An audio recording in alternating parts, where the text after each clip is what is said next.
Hi guys, कैसे हैं सब लोग। उम्मीद करता हूँ सब बहुत अच्छे होंगे।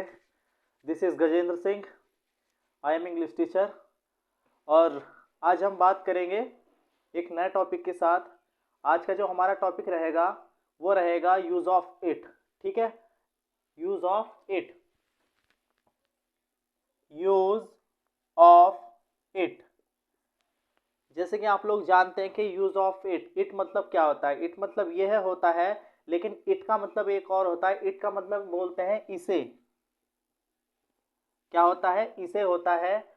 और इसी से हम एक नया कॉन्सेप्ट सीखेंगे जिसका नाम है एक्शन प्लस इट। ठीक। अब देखो एक्शन क्या होता है। जैसे कि मैं पहले हर क्लास में बताता हूं आपको एक्शन क्या है। एक्शन जो है, एक्शन अपने आप में एक वर्ब है। क्या है? वर्ब है, जो ग्रामेटिकल भाषा में हम वर्ब बोलते हैं। और वर्ब का हिंदी मतलब होता है क्रिया। तो वही क्रिया, वही वर्ब जो है वो एक्शन कहलाती है। मतलब जितने भी वर्क हैं, जितने भी काम हैं, जो भी हमारे द्वारा काम किए जाते हैं, जो भी हमारे द्वारा क्रियाएं की जाती हैं, वो सब क्या होती हैं? एक्शन होती हैं। ठीक है नहीं? तो क्या बोलते हैं उसको? एक्शन। अब मैं आपके सामने कुछ एक्शन लिख देता हूं। एक्शन। अब एक्शन जैसे कि स्पीक। स्पीक मीन्स बोलना। ठीक है, स्पीक बोलना। उसके बाद डू। डू मीन्स करना। After that read. रीड मतलब पढ़ना। अंडरस्टैंड। अंडरस्टैंड मतलब होता है समझना। Next teach. टीच मतलब पढ़ाना। और next right.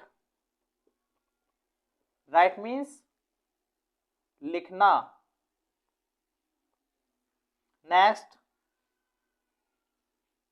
Take. Take means लेना। ठीक है, तो ये कुछ एक्शन मैंने आपके सामने लिखे हैं जो कि आप बहुत अच्छे से जानते हैं। जैसे कि स्पीक है, स्पीक मतलब बोलना। डू मतलब करना। रीड मतलब पढ़ना। अंडरस्टैंड मतलब समझना। टीच मतलब पढ़ाना। राइट मतलब लिखना। और टेक मतलब लेना। तो ये कुछ एक्शन है, और आप चाहे जितने एक्शन ले सकते हैं अपनी मर्जी से। ठीक है, ये फॉर एग्जाम्पल कैसे यूज करना है वो मैं आपको बताऊंगा।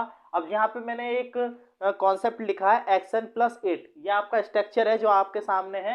अगर आपको कंफ्यूजन है तो आप इसका एक और स्ट्रक्चर बना सकते हैं, वर्ब प्लस इट।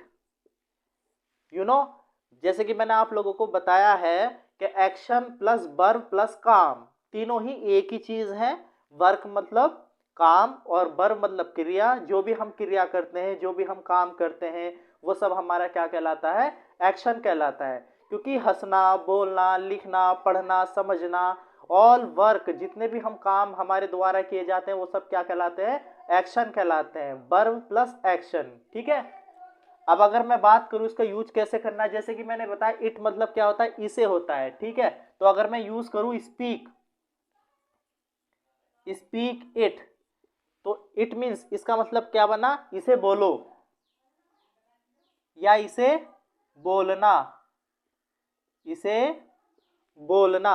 ठीक है, आप इसे इस तरीके से यूज कर सकते हैं। तो मैंने क्या लिखा? Speak it. स्पीक इट का मतलब इसे बोलना या इसे बोलो। Same process do. तो ये क्या हुआ? Do it. Next read.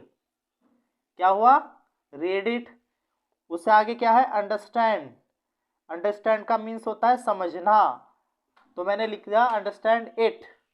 Next है टीच। जैसे कि लिख रहा है टीच, टीच मतलब होता है पढ़ाना। तो मैंने लिखा यहां पर टीच इट। नेक्स्ट है टेक। टेक मीन्स होता है लेना। कोई भी चीज अगर हम लेते हैं, मतलब कोई भी चीज हम ले रहे हैं, मतलब कि जो भी लेते हैं तो उसको बोलते हैं इंग्लिश में टेक। और टेक इट, अगर मैं इसे कहूं इसे लेना, तो क्या वो लिखेंगे? Take it. ठीक है। Same write. Write it. Write it means मतलब इसे लिखना।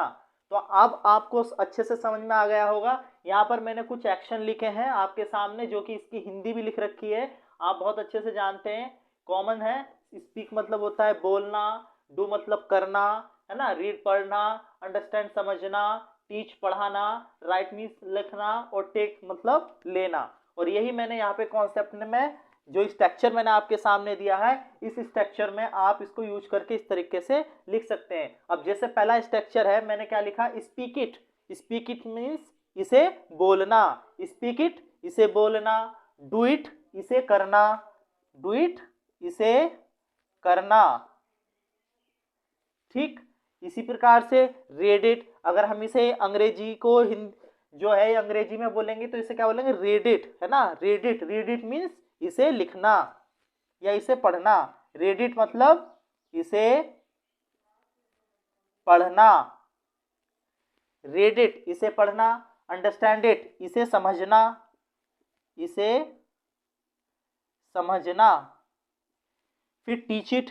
अब मैं टीचर हूं, ठीक है, अब कई दिनों से मैंने इसको जो है पढ़ाया नहीं है। अगर पढ़ाने की बात करेंगे और मैं कहूंगा या मुझसे कोई कहेगा इसे पढ़ाओ, है ना, इसे पढ़ाओ, तो क्या लिखेंगे, टीच इट, इसे पढ़ाओ या इसे पढ़ाना। टेक इट, टेक इट मतलब इसे लेना, इसे लेना। Same process, right it means इसे लिखना या इसे लिखो, इसे लिखना, ठीक है।